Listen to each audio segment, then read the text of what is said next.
Bien, ya estamos de vuelta. El MinSal va a realizar un protocolo para que la vacuna AstraZeneca solo sea puesta en hombres. Esto luego de que el ISP recomendara su aplicación a hombres mayores de 18 años y mujeres mayores de 55. Bueno, a raíz de estos casos que hemos conocido en otros países del mundo de trombosis registrados sobre todo en Europa y en otras zonas del planeta. Y para conversar de esto tomamos contacto ya con el director subrogante del Instituto de Salud Pública, Heriberto García. ¿Cómo está, director? Buenos días.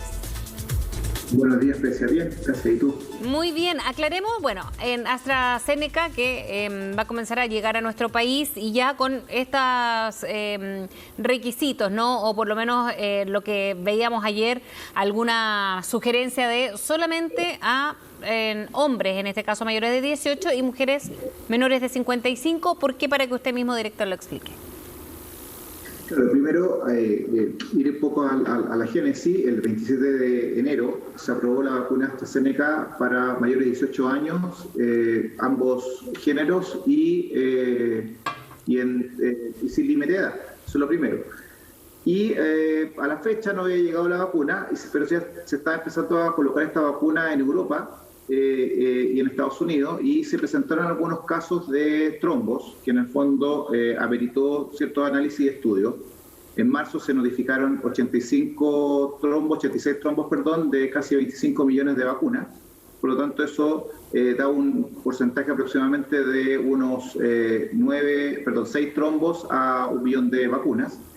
Y eso implicó que nosotros tomáramos algunas decisiones mirando toda este análisis, ¿cierto?, de la Agencia Regulatoria Europea. Dicho eso, vimos que efectivamente era más sano, digamos, para no entorpecer el proceso de vacunación y no generar dudas con respecto a las vacunas. Si es que llegara a producirse un trombo, vacunar solamente a mujeres mayores de 55 años con esta vacuna y a los hombres que ya estaban autorizados, como bien decía al principio, de mayores de 18 años. ¿Y por qué? Porque así nosotros evitamos, ¿cierto?, de que se ensucie y se enlode un buen sistema de vacunación, donde al aparecer un trombo en una mujer menor de 55 años, que son las que tienen más probabilidades de sufrir un trombo por prevalencia de la enfermedad trombótica, no de la enfermedad COVID, de la enfermedad trombótica, vemos que en el fondo son personas que conviene no vacunarlas para no generar esta duda de que si el trombo se produce o no por la vacuna, lo cual obviamente insisto, ensucia y enloda un proceso de vacunación adecuado. Ahora, esto ha sido en un índice menor, ¿no? Porque estar hablando de trombo puede parecer que esto es un peligro y no es así. Y depende de los estudios, Heriberto, para dejar bien claro que esto entre millones de casos ocurrió muy pocas veces, en un índice bajísimo. Claro, o sea, primero decir que en los estudios clínicos no se presentó ningún trombo, ni en ninguna parte del mundo, en ningún estudio clínico, incluyendo los estudios clínicos chilenos, no se presentó ninguno, lo que en el fondo da el aliciente de que la vacuna es segura, porque ahí es donde se analiza justamente la prevalencia de alguna o la incidencia de alguna reacción adversa vinculada a la vacuna. Eso es lo primero. Ahora, lo que sí ocurre es que, ocurrieron alrededor de 86 trombos en 25 millones de personas vacunadas, lo que en términos de tasa son 6 casos en 1 millón de personas.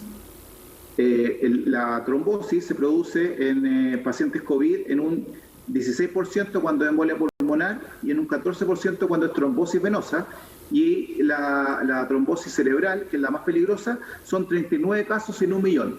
Eso ocurre solo por tener COVID. No entonces, por lo tanto, la vacuna siempre va a ser más segura, porque tú vas a evitar que esto ocurra si te diera COVID, porque evitaste con la vacuna, ¿cierto?, que te diera COVID. Eso también hay que dejarlo bastante claro. Ahora, ¿qué ocurre? Y este es el punto porque de inflexión. Primero, hoy día tenemos a un porcentaje importante de personas vacunadas mayores de 55 años.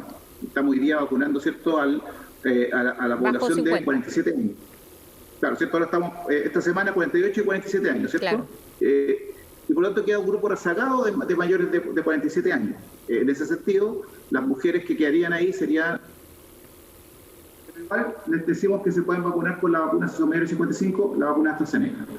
Y los hombres tienen muy baja prevalencia de producir trombos. Por lo tanto, se dice que los hombres sí se pueden vacunar sin ningún problema con la vacuna AstraZeneca.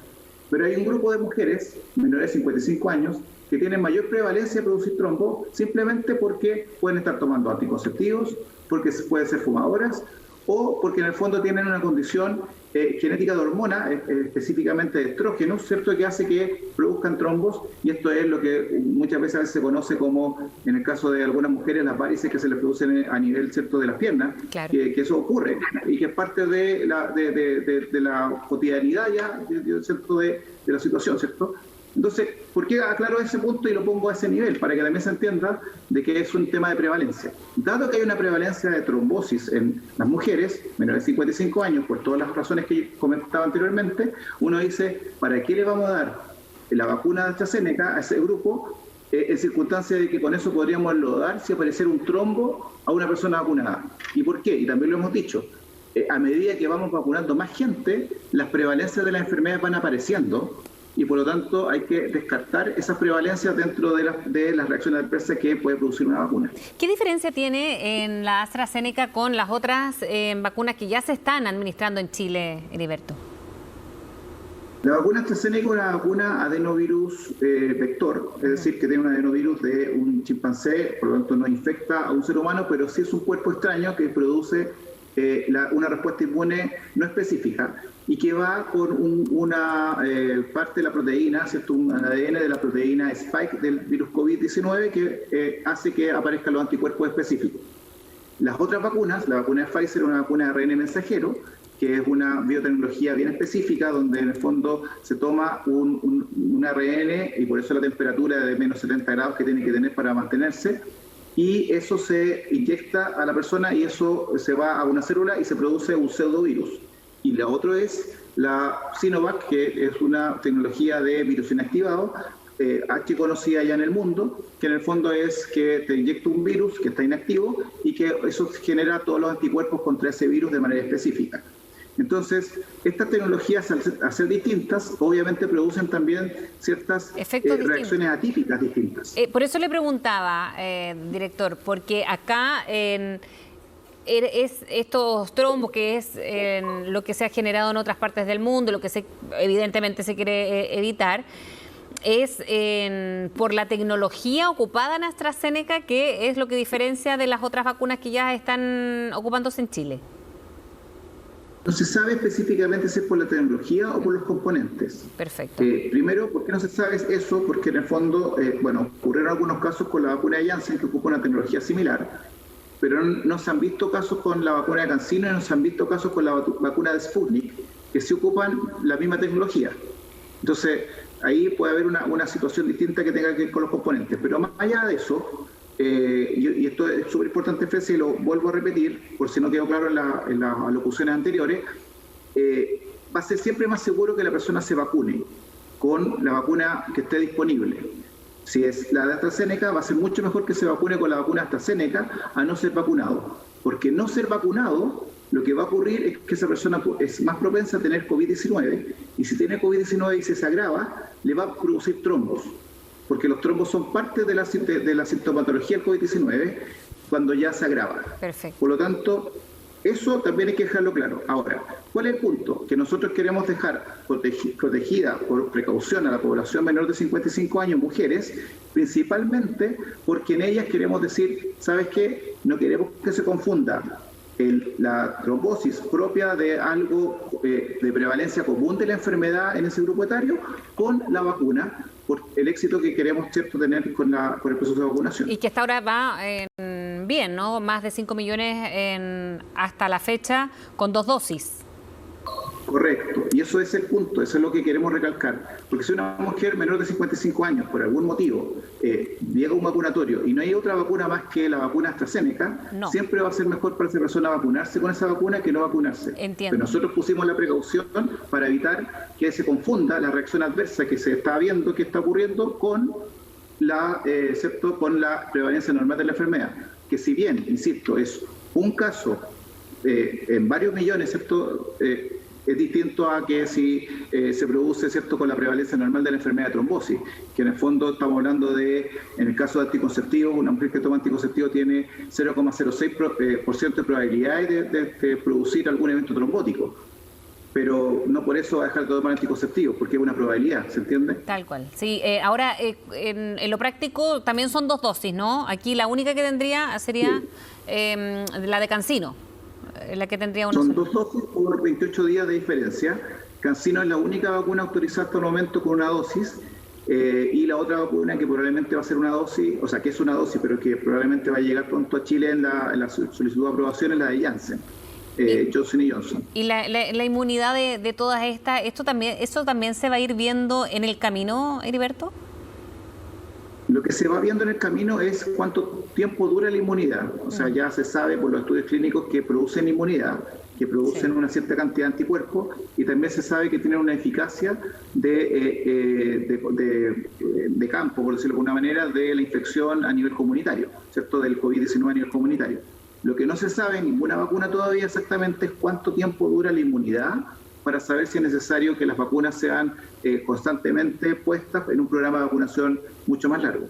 Ahora, desde el desconocimiento, director, ¿podría ser que estas vacunas fuesen solo una vez o va a ser algo parecido a la influenza? Le pregunto porque cuando hay un calendario de vacunación para los niños, por ejemplo, sabemos que hay unas vacunas que son para toda la vida o cuando hay unos viajes específicos. ¿Aquí cabría esa posibilidad o no lo ven probable? Es una posibilidad que está en estudio, por eso que los estudios clínicos, a ver, esto de manera normal, ¿cómo sería apreciado? Nosotros deberíamos esperar que la vacuna se aplicara durante 10 años, por lo menos a nivel comunitario en ciertos países, y ver cómo va reaccionando justamente las reacciones más atípicas, como por ejemplo lo que estamos conversando de los trombos, o vamos viendo también cómo va funcionando el tema de la inmunidad. Porque en el fondo eso es lo que debe ocurrir en un mundo normal, no pandémico. Pero como estamos en pandemia, estamos tomando decisiones sobre la marcha, en el sentido de que estamos hoy día colocando la vacuna, no sabiendo cuánto tiempo va a durar la inmunidad. Si se descubre que la inmunidad dura, por ejemplo, en el caso de la influenza dura 8 meses, el año tiene 12, pero ¿por qué se vacuna una vez al año? Porque además de saber que dura 8 meses la inmunidad de la influenza, además de eso, se genera también, uno sabe que la influenza tiene un pico estacionario, que es en invierno. Entonces uno se vacuna para evitar contagiarse cuando hay un pico estacionario. En pandemia el pico estacionario puede estar, ¿cierto? Y lo hemos visto, no es tan estacionario, sino que va ocurriendo de acuerdo a cómo se va comportando la gente con respecto a los contagios.